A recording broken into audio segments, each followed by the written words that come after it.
ತಗೋಬೇಕು ಅಂತ ಕನಸು. ಹೋಗೋರ ಅಪ್ಪನ್ ಕೇಳ್ತಾನ, ಅಪ್ಪ ನನಗೆ ಕಾರ್ ಕೊಡಿಸ್ರಿ ಅಂತೇಳಿ.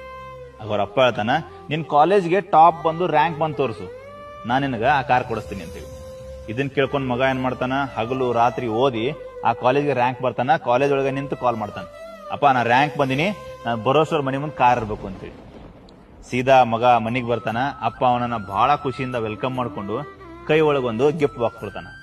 ಇದೇನ್ ಗಿಫ್ಟ್ ಬಾಕ್ಸ್ ಕೊಡತ್ತಾರಲ್ಲ ಅಂತ ಹೇಳಿ ತಗೊಂಡು ಬೇಜಾರೊಳಗ ಹೋಗಿ ರೂಮ್ ಒಳಗೆ ಕುಂತು ಓಪನ್ ಮಾಡಿದ್ರೆ ಅದ್ರೊಳಗೊಂದು ರಾಮಾಯಣದ ಪುಸ್ತಕ ಇರುತ್ತೆ. ಮಗನಿಗೆ ಬಹಳ ಬೇಜಾರಾಗುತ್ತೆ.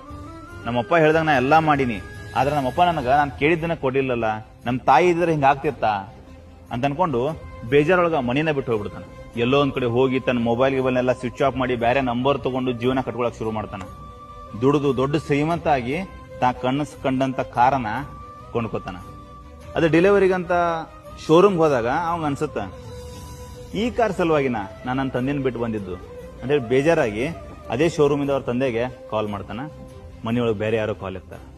ಎತ್ ಹೇಳ್ತಾರ, ನಿಮ್ಮನ್ನ ಕಾಂಟ್ಯಾಕ್ಟ್ ಮಾಡೋದಕ್ಕೆ ಬಹಳ ಪ್ರಯತ್ನ ಪಟ್ವಿ, ನಿಮ್ ತಂದೆಯವ್ರು ತೀರ್ಕೊಂಡು ಇವತ್ತು ಒಂದು ವಾರ ಆಯ್ತು, ನೀವು ದಯವಿಟ್ಟು ಬೇಗ ಮನೆಗೆ ಬರ್ರಿ ಅಂತೇಳಿ. ಆಗ ಅವ ಓಡೋಡ್ತಾ ಮನೆಗೆ ಹೋಗ್ತಾನ. ಮನೆಗೆ ಹೋದ್ರೆ ಹಾರ ಹಾಕಿರುವಂತ ಅವ್ರ ತಂದೆ ಫೋಟೋ ನೋಡಿ ಬಹಳ ಬೇಜಾರಾಗುತ್ತೆ. ರೂಮ್ ಒಳಗೆ ಹೋಗ್ತಾನ. ರೂಮ್ ಒಳಗೆ ಹೋದ್ರೆ ಅವ್ನು ಬಿಟ್ಟು ಹೋದಂತ ಅದೇ ರಾಮಾಯಣದ ಪುಸ್ತಕ.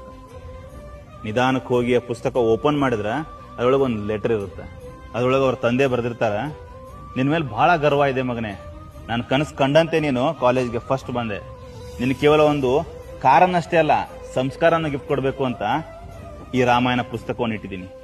ಇದ್ರ ಲಾಸ್ಟ್ ಪೇಜ್ ಒಳಗ ನಿನ್ನ ಕಾರಿನ ಕೀ ಮತ್ತು ಕಾರಿನ ಡಾಕ್ಯುಮೆಂಟ್ಸ್ ಇಟ್ಟಿದ್ದೀನಿ, ತೆಗೆದು ನೋಡು ಅಂತೇಳಿ. ಓಪನ್ ಮಾಡಿದ್ರೆ ಲಾಸ್ಟ್ ಪೇಜ್ ಒಳಗೆ ಕಾರಿನ ಕೀ ಮತ್ತು ಕಾರಿನ ಡಾಕ್ಯುಮೆಂಟ್ಸ್ ಇರ್ತಾವ. ಕೊನೆದ ಈ ಕತೆ ಮಾರಲ್ ಏನಪ್ಪಾ ಅಂತಂದ್ರ, ಜೀವನದೊಳಗೆ ಯಾವುದೇ ನಿರ್ಧಾರನ ನಾವು ಬಹಳ ಗಡಿಬಿಡಿ ಒಳಗೆ ತಗೋಬಾರ್ದು.